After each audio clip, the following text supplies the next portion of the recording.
right, tubers. I know it's been a long time, but it is what it is. Been busy.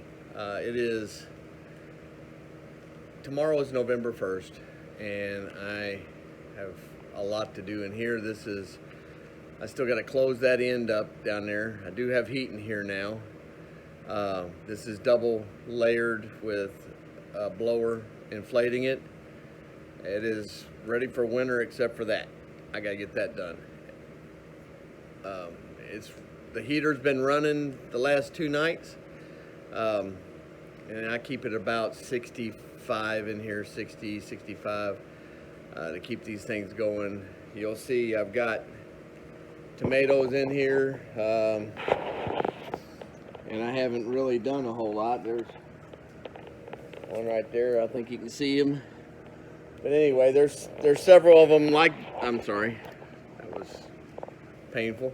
There's several of them in here like that.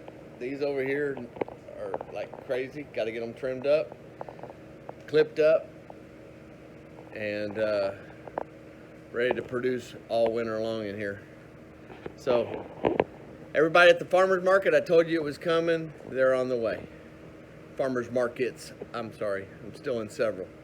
But anyway, God bless. Go play in some dirt, some nutrient solution, fish water, whatever you have to grow something.